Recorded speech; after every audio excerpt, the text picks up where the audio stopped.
Oo, Judy. Vegetarian ako, hindi ako kumakain ng karne. Tsaka hindi ako nagsusuot ng mga natural furs. Advice ko, gawin mo rin yon. Oo, maging vegetarian ka. Ang cool nun. Talaga? Nakakainggit naman kayo. Meat eater kasi ako. Kumakain ako ng eggs tsaka bacon sa umaga. Yun yung diet ko. Oh, Judy, hindi ka ba naaawa dun sa mga maliliit na pink pigs? Oo nga, Judy. Mukha ka namang sweet. Advice ko pa rin, i-give up mo na yung meat. Girls, tingnan nyo oh. Nagsasalita yung silicone doll. Ano? Anong tinawag mo sa akin? Kitty? Silicone doll? Ako yung unang nagpaayos ng lips. Tapos hiningi mo yung contact ng beautician ko. Pinaayos mo rin yung lips mo. Nakita mo, Judy, hindi pwedeng magkasundo yung ex-best friends. Napansin ko nga. So, sinusumbat mo yung contact ng beautician mo. Girls, gusto niyo ibigay ko din sa inyo yung contact? Oo, sige. Nakita mo, Diana, soon magpapaayos din sila ng lips. Syempre, Kitty, gusto mo silang gawing bunny number 2 para mag-glow up sila ng konti. Girls, wag na kayong mag-away, okay? Sige, ito try kong i-give up yung meat. Okay, Diana? Good idea, Judy. Sa tingin ko, kaya mong gawin yon. Okay, girls. Kailangan na natin mag-ready para sa practice. Huwag na tayong makinig sa mga toxic people na yan. Nat, narinig mo? Tinawag niya tayong toxic. Nagsha-show off siya sa harapan ng mga friends niya. Diana, hindi ko alam kung anong gagawin mo kay Kitty. Pero tinawag kanyang silicone doll. Kung ako, bibigyan ko siya ng black eye. Tapos, Diana, wala ka man lang sinabi sa kanya? Natatakot ka ba sa kanya? Girls, bawal ang away dito sa academy, okay? Mga ladies kami, no? Hindi mga rebels. Oo, tama. Hindi maganda nag-aaway. Huwag ka na nga magkunwari, alam ko yung totoong ikaw. You're a fighter. Kung kailangan mo ng tulong sa away, tawagan mo kami. Hindi naman kayo mag-uumpisa ng away, di ba girls? Siyempre naman, hindi, Judy. Nat, hindi maganda yung pakiramdam ko. Relax ka lang, Diana. Enjoy your meal. Thank you, Gigi. Hello boys, Kiril, hindi maganda yung pakiramdam ko, i-comfort mo ko. Sinaktan ka na naman ni Kitty. Hindi naman sinaktan, pero ang salbahe niya talaga. Tinawag ni Kitty si Diana na silicone doll. Imagine. Wow. Nat, hindi mo na kailangan ipagsabihan. Sa nangyayari ngayon, magkakaroon tayo ng girls fighting club soon. Kailangan natin umorder ng cage. Don't even think about it, Timur. Hindi mag-aaway si Diana tsaka Kitty, no? Pero magiging masaya yon. Anyway, kailangan natin mabawi si Kitty. Seryoso ka, Thomas? Sa tingin mo hindi namin tinatry yun? Ginagawa na namin ng maayos. Gusto nga namin siya bigyan ng surprise eh. Pero hindi na. Wala nang surprise. Dinisappoint ako ni Kitty. Magte-training tayo sa labas ngayon. Ang ganda ng weather. Ang lakas ng loob niya, ha? Uniforms natin yon. Nababaliw na talaga siya. Kailangan ko ng something sweet. Sad ako. Diana, kailangan mo akong pakinggan. Meron akong idea. Diana, $5 yung popcorn. Cash! Ilista mo, Gigi. Sige, Kiril. Ano yon? Oo, gusto rin namin marinig. Kailangan natin gumawa ng eksena. Kunyari, hindi maganda yung pakiramdam ni Diana tapos tatawagan natin si Kitty. Oo, maaawa si Kitty. Genius ka talaga. Oo, Thomas. Alam ko, deep inside, mabait pa rin si Kitty. Oo. So, kailangan nating in-knockout si Diana. Bobo ka ba? Gagawa lang ng eksena. Hindi naman talaga sasaktan si Diana, no? Martin, gamitin mo yung utak mo kapag nag-iisip. Hindi yung kulot mo, okay? So, Diana, ano sa tingin mo? Pwede nating subukan. Anyway, wala nang option. Ayos. Tara, mag-prepare na tayo. Mike, lagi mong tinitignan yang si Judy. Imagination mo lang yun. Ano bang nakita mo sa kanya? Mukha siyang manok. Fiona, huwag kang mang-insulto ng ibang tao kundi sasabihin ko rin anong kamukha mo. Mukha akong Barbie doll, di ba? Fiona, hindi. Malayo sa Barbie. Tsaka hindi naman insulto yun, no? Kaya pwede, magbago ka na lang ng ugali. Maganda yung ugali ko, no? Eto, buksan mo nga to para sa akin. Good idea. Kung tama ako, napanood ko na to sa movie. So, sasali tayo?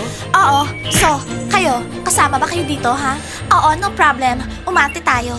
Well, kung makakatulong kay Diana, edi sure. Sinong tatawag kay Kitty? Hindi na importante yun. Basta may sumigaw, Kitty, si Diana hinimatay. Tulong!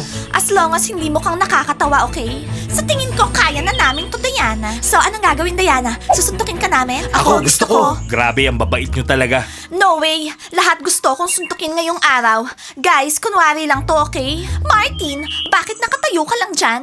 Nilalamig ako. So, ano ngayon? Ano ngayon? Ihag mo ako. Bilis! Guys, nilalamig rin kami. So? Ihag nyo kami. Ano ba yan, mga manggagaya? Mona, nilalamig din ako. Eh ano ngayon? Ihag mo ako. Okay. Ibaba niyo muna yung mga uniforms. Napakasimple. Ako yung team captain, so ako yung nasa harapan. Kayo nasa side, uulitin niyo yung ginagawa ko. Okay? Oo, ang cool. Pag-aralan na natin yung slogan. Sandali, wala pa akong naisip na slogan. Hi, Teacher Mike. Hi, Fiona. Kumusta, Kitty? Oh, very good. Magpa-practice ka? Oo. No way. Never niyang pinuri si Diana. Kasi mas magaling tayo sa mga bunnies. Ngayon, number 2 tayo. Pero sa susunod, tayo na yung number 1. Diba? 100%. Kitty, oh my God. Meron nangyari doon. Ano? May practice kami. Kailangan makita mo to. Excuse us. Kailan tayo magto-training? Sige, dadalhin yung team captain namin. Guys, parang hindi maganda yung pakiramdam ko. Diana, sige na. Ayun na si Kitty. Guys, kung ano man, pwede ako magbigay ng CPR. Kawawa naman siya, iligtas natin. Anong sinasabi mo dyan, ha? Gawin natin itong makatotohanan. Eto, Kitty. Tingnan mo. Anong nangyari? Hindi maganda, Kitty. Hinimatay si Diana dito sa hall. Oh my God! Siguro dahil to sa'yo, Kitty. Masyado siyang stressed lately kasi tinaydor siya ng best friend niya. Nag-offer nga ako ng CPR kaso ayaw ni Kiril. Tignan mo, hindi pa rin maganda yung pakiramdam niya. Sige, Kitty. Lumapit ka. Hindi ka ba naaawa? Hindi mo ba sasabihin sa kanya na I'm sorry, Diana? Bumangon ka na, please. Oh, alam ko na. Nag-decide kayo na gumawa ng circus. Ano? Hindi siya naniniwala? Guys, di ba sinabi ko na sa inyong lahat? Hindi siya maniniwala. Kalokohan to. Talagang naniniwala ka na luluhod ako at bibigyan kita ng CPR? Nagkakamali ka. Blandy, Mona, nidistract niyo ako sa practice ko. Hinihintay na ako ng mga friends ko.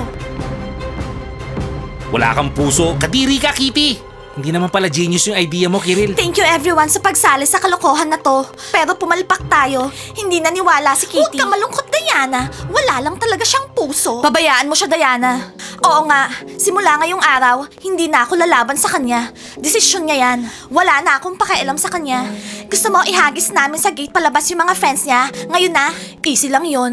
Mga duwag sila. Eh ano namang magagawa nun? Wala. Nakapag-desisyon na si Kitty. So simula ngayong araw, hindi ko na siya hahabulin. Meron akong friend, si Nat. At siya, meron siyang... Ano ba? Ano bang pangalan ng mga yon? Sandra and Emmy. Tama yan, Diana. Diana, susuportahan ka namin, di ba, guys? Oo naman, no? Thank you, guys. Okay, gusto ko nang pumunta sa cafe. Gusto ko mag-chocolate. Para naman sumaya ako ng konti. Sinong gustong sumama? Siyempre, Diana, ako. Ako rin. Tsaka si Mona. Girls, makinig kayo. Kung meron kayong pinaplano sa akin, alam niyo naman hindi ko kayo uurungan. Hindi ako si Diana. Kakalad ka rin ko kayo. Naintindihan nyo? Loren, syempre wala. Hindi nga ako na-o-offend na meron kayong boyfriends, di ba? Hindi ko itotolerate yung mga katulad ni Kitty sa team ko. Ano ba, Gigi? Tinitignan nila tayo. Dito ka nga! Ano ba, Gigi? Hoy, igawa nyo nga kami ng chocolate. Bilisan nyo na, ngayon na. Okay, Kitty. Hindi ako si Diana, no? Huwag mo akong pagsalitaan ng ganyan. Papupuntahin ko si Big John. Susuntukin niya kayo. Naintindihan nyo, ha? Wow. Talagang may mga baliw na tao dito, no? Hoy, makinig ka! O, Gigi, relax ka lang. Nahihiya talaga ako. Sorry, Kitty, sa kalokohan na yon. Mali yon. Talagang sa tingin mo maniniwala ako? Ilang taon tayong magkaibigan. Kilala kita, Diana. Umpisa pa lang, alam ko na umaarte lang kayo. At ikaw bilang ex-best friend ni Diana, sana nakiride ka na lang, no? Makinig kayo, Sandra, Emmy. Kapag tinuloy niyo yan, kami yung makakalaban niyo. Ako, tsaka si Mona. Oo. Nakita mo, Big, kung paano baguhin ng friend yung isang tao? Kaya ikaw, ako lang kakausapin mo. Gigi, hindi nga ako nagbabasketball kasama ng mga guys. Tama yan, Big, kasi gagaspang yung mga kamay mo kapag nag-basketball ka. Magagasgas mo ako kapag hinag mo ako. Okay? Gigi, hindi naman magaspang yung kamay ko. Araw-araw nga ako gumagawa ng waffles pero maganda naman yung kamay ko. Bobo ka ba, Big? Example ko lang yon. Sige na, kunin mo na yung orders sa mga bunnies. Hot chocolate, please. Yung hot chocolate muna namin. Kami yung unang umorder. Kitty, kung kunin natin si Fiona sa side natin, gawin natin siyang coach. Good idea yon. Hayaan natin yung dalawang yan mag-isa. Diana, bakit hindi tayo mag-shopping? Mag-manicure? Mag-unwind tayo? Tara? Nat, sinabi ko na sa'yo, simula ngayong araw, hindi ko nahahabulin yung si Kitty. Tapos na. So okay na lahat? Oo, mas okay na lahat. Mona, makinig ka. Kailangan makuha natin yung dalawa sa team natin. Kailangan natin sila. Sa tingin ko, hindi sila papayag. Di papersahin natin sila. Gusto mo ba yung brunette, ha? Sa tingin ko, bagay siya sa atin. Kunin natin sila. Guys, sabi ni Fiona, ininsulto nyo daw siya. Sino sa inyo? Anong tinawag nila? Oo, Mike. Tinawag nila akong plum. Sino nagsabi sa inyo nun, ha? Ako. Kiril, ano ba? Bakit naman, ha? Binubuli ni Fiona yung mga bunnies. Ang dami nga nilang problema ngayon. Well, Fiona, wag mo nang binubuli yung mga bunnies para hindi ka na nila tawaging plum. Tama, guys? Tama. Oo, promise. Fiona the Plummy. Nakita mo, Mike? Iniinis nila ako. Well, Fiona, ganyan talaga. Kapag may inaasar kang ibang tao, may mga tao ring mang-aasar sa'yo. Mike, Plum yung school nickname ko. Paano nila nalaman yun? Paano? Seryoso? Plum yung nickname mo? Mike, ano ba? Bakit tumatawa ka? Ha? Hindi ah. Hindi na namin aasarin si Fiona, Teacher Mike. Guys, anong nangyari? Nabalitaan ko hinimatay daw si Diana. Ano? Bagay sa kanya yun. Fiona, ano ba? Ikaw yung coach nila. Dapat ikaw yung una nag-aalala eh. Hinahanap ko siya pero hindi ko siya makita. Kailangan yun ng tulong. Judy, okay lang lahat. Oo, acting lang yun. Kinukuha lang namin yung atensyon ni Kitty. Kaso, pumalpak kami. Huh. Grabe, ang bilis ng chismis dito sa academy. Tama, narinig ko sa mga basketball girls. Masaya ako, okay na lahat. Hindi okay lahat. Yang mga baliw na yan, tinawag akong Plum. Wala ka bang gagawin sa kanila? Hindi kita tatawaging Plum. Prune, pwede pa, yun ang itatawag ko sa'yo. Magbago ka na. Mike, mukha ba akong Prune? Magbago ka na, Fiona. Fiona the Pruny. Si Plummy, naging Pruny. Anong sinabi mo? Fiona, Anong tama sinabi na, mo? tama na.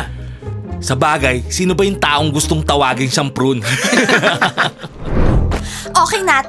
Since tapos na yung friendship natin kay Kitty, kailangan alisin natin yung amoy niya dito sa kwarto natin. Itapon natin lahat ng mga gamit niya. Umpisahan natin dito sa push-up bra niya. Bakit nandito to sa upuan ko? Yan yung favorite bra niya, Diana. Papatayin ka niya.